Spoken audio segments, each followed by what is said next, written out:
Yan, good morning po. Meron po tayong bagong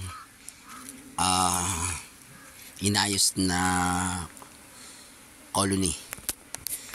Ito po ay Lost Queen. Ang ginawa ko po, nilagyan ko po ng panibagong queen, no? After 4 days, umalis sila kasi ito yung kalasin ng kanilang brood. Yan, magulang na. May waxmouth na nga, oh. Yan, oh, may waxmouth na yan. Talagang iiwanan yan. At ako naman po ay hindi nagtataka na iwanan yan. Sadyang karaniwan po yan. Kaya ang ginawa po natin, atin pong kinuha yung base, atin pong hinuli yung queen. Tapos po, kumuha po tayo ng brood na maganda at inilagay natin sa bagong box, yan, sa bagong box na po natin inilagay. Ito po yung dating pinag-agsan nila, yan po yung dati. So nilagay natin siya sa bagong box at bagong brood. Ang queen po niya, kung nakikita po ninyo yung red and yellow na yan po ay cage na siya pinagkukulungan ng ating queen. Yan po ay pwede kung basta kunin at isalin dyan. Kaya lang, malaking advantage po ng ang queen ay ating trap. Kasi kapag trap po yung queen, sure na sa brood sila dadapo, no? Yan po ay pagbasta lang natin iniho at nilagyan natin ng brood, wala tayong piho na doon dadapo. Kasi hanggat ang queen ay hindi dumadapo sa kanyang brood, hindi po yun mag-i-stay sa box o masisira yung brood. Kasi 24 hours na hindi siya malimliman, siya po ay masisira. Yan. Kaya ganyan po yung ating ginagawa. Mamaya po, kapag timik na siya, saka po natin aalpasan si queen, no? Saka po natin aalpasan, bubuksan po natin yung taklob ng cage at pakakawalan po natin si queen.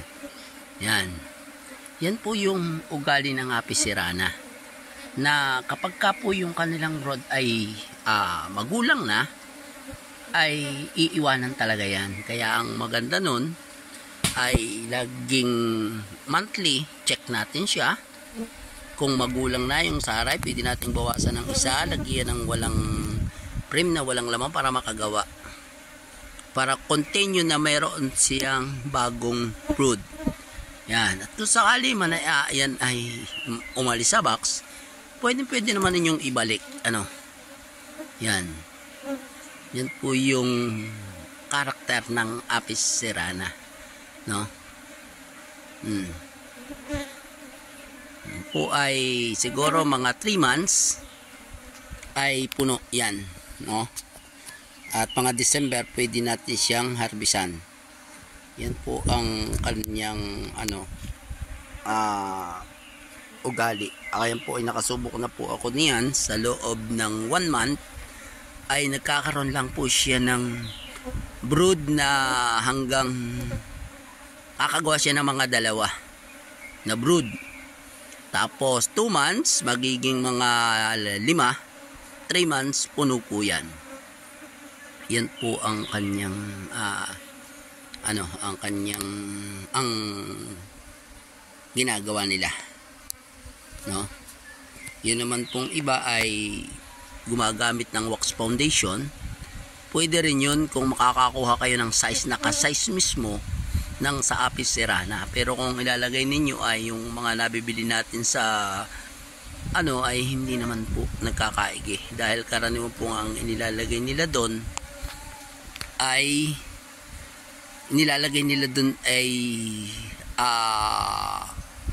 drone, uha nila at mas matagal po yun kaysa sa rito. Subukan na po yun, hindi na hanggang ngayon nga po meron pa akong wax foundation na nakatabi at hindi ko po siya ginagamit dahil kontento na po ako sa kung ano yung kanilang magagawa, no? Yan.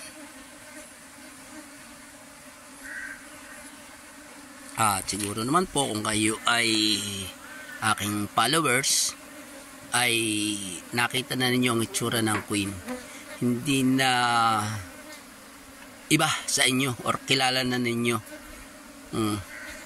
Kaya hindi na kayo mahihirapan na kilalanin siya kung first time lamang kayong makakakita.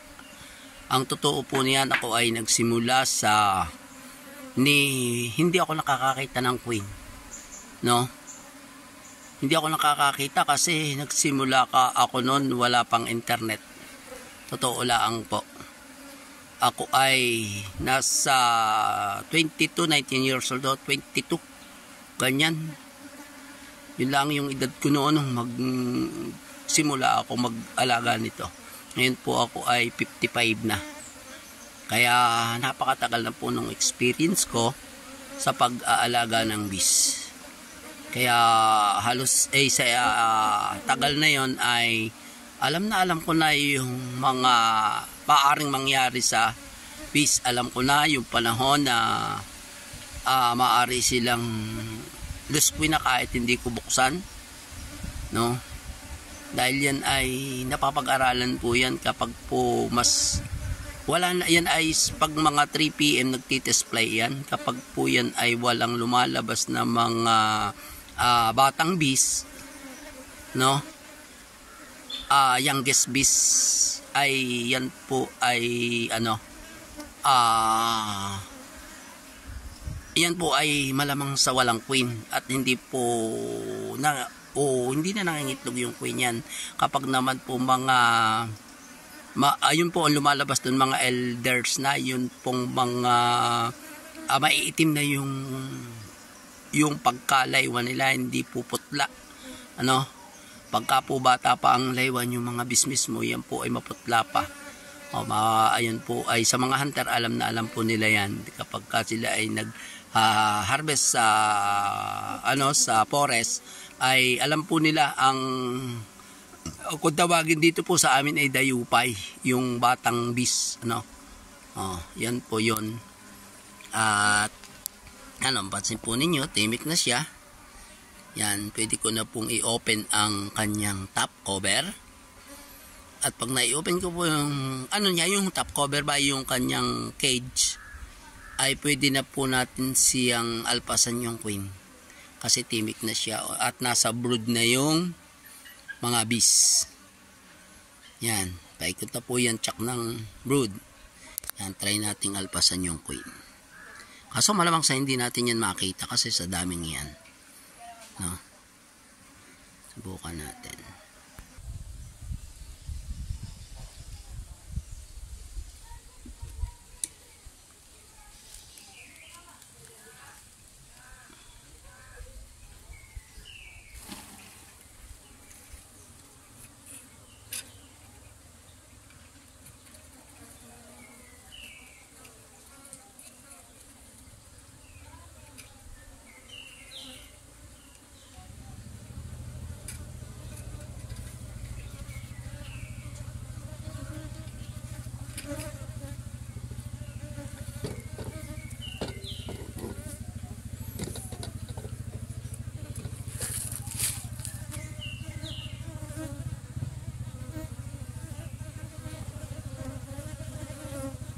Yan po yung queen niya.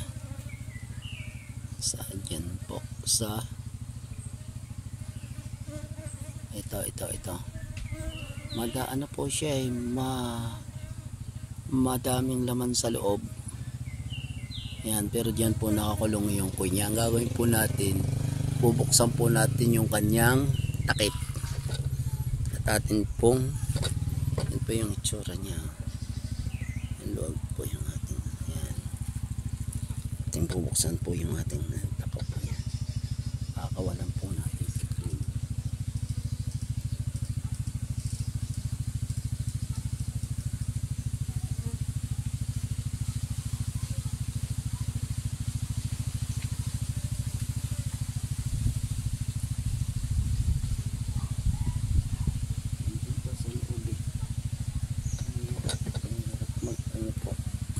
umiikot yung aking camera.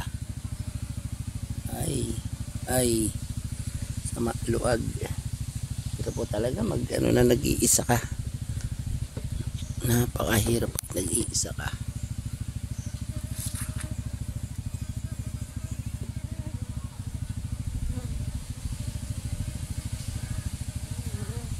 Alam ko nakalabas na si Queen. Paano natin pagantag para sigurado?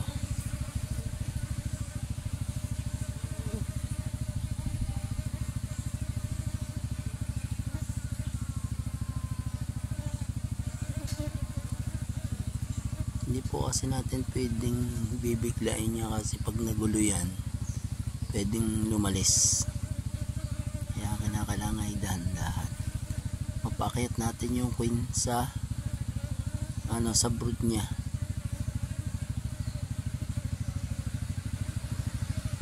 Hindi ko pa nakikita. Saan mas nakita yan ng camera kaysa akin kasi po mata ko malabo na.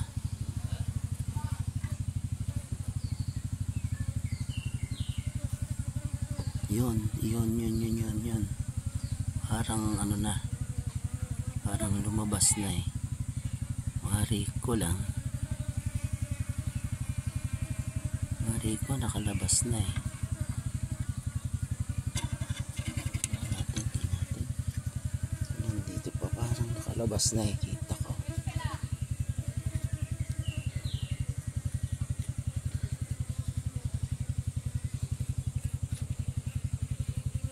Wala na. Nakalabas na. So tatakna natin ito. Sigurado. Yan po. Nakalabas na po yung niya. Yan. Ito po nakita kasi malabo yung aking mata. Wala po akong glass. Sunglass. Yan. Ang gagawin natin dyan, kakabit natin si frame.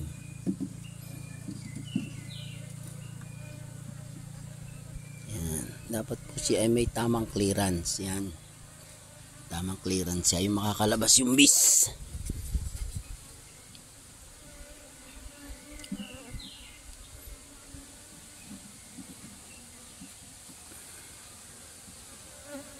Yan. Napakahirap po talaga pag kayo nag-iisa. Napakahirap kaya sa akin po ay kahit di ako kumita sa YouTube, ang importante sa akin ay may matuto, no? Kumita nga ako, wala namang natuto. Sa meron akong magandang legacy na maiiwan kung sakali man po, at doon naman tayo talaga lahat patungo.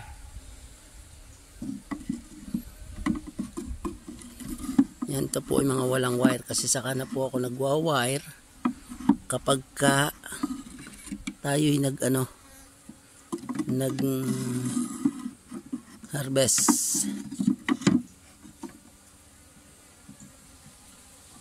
Yan.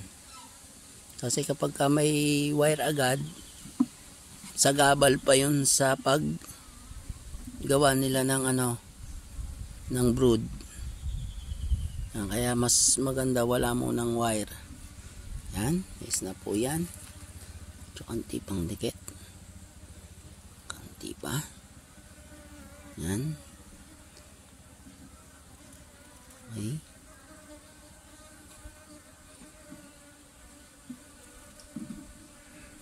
Yan. Is na po yan. Taklaban natin ang ating ito. Top cover natin. Is na po. Ito po yung entrance niya. Ito yung entrance niya.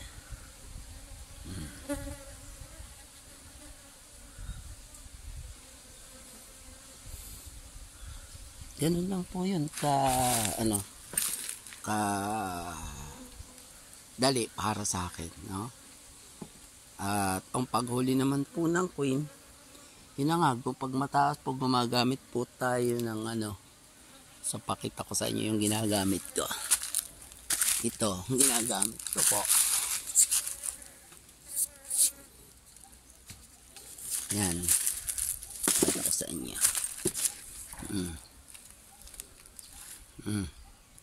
Yan. Yan po ay may yan may kawayan po yan. Yan, kawayan po. Tapos ipinalalagay ko po ito doon sa bilog na yon. Yan. Dito po natin hinahanap si queen. Pag atin pong natrap si queen, ipapasok natin sa cage, ilalagay natin sa bunot. At pagka napadapo na natin sa bunot, saka natin ilalagay sa box. Aasin natin si bunot, tapos lagyan natin ng brood. Para siya ay maging maayos. Yan. Alpas na po ang queen yan. Ganun lang po yan. Ang gagawin na lang natin diyan, poprotektahan natin siya sa guyam, no? Din pong aalagaan niya kasi yan po mga ganyang bagong pasok ay paborito po ng guyam kasi may mga bisyela na stress na maaring mamatay at yun po ay kinukuha ng guyam o ng ant. Yan. Ganyan lamang po yan. So, pakita ko po sa inyo yan. Wala po akong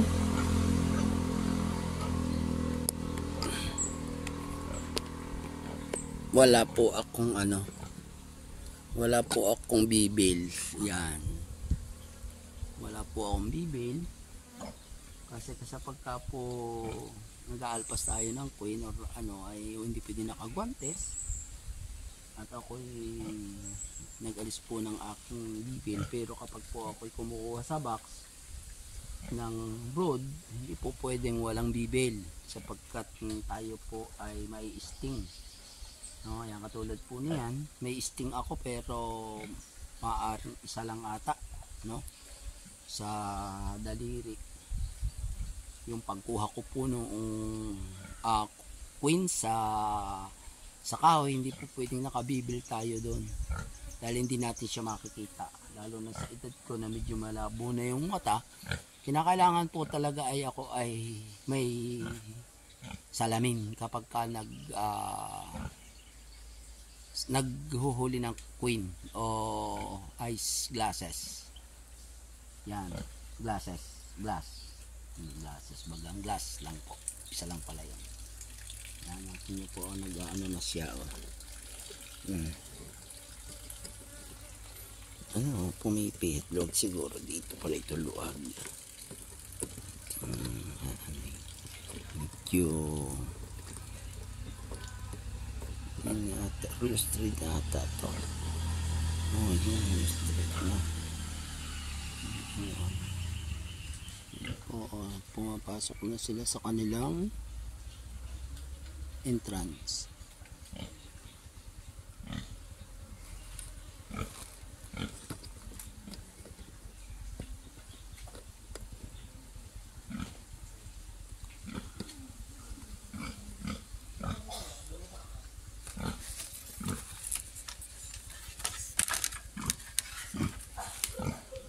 Yan, sige po. God bless po mga kabis. Shoutout po sa lahat ng beekeepers. Yan po yung ating mga boxes. Ang ating palibot. Yan po yung ating mga palibot. Yan. Yan. Meron din po tayong stingless bees. Yan. Stingless bees po.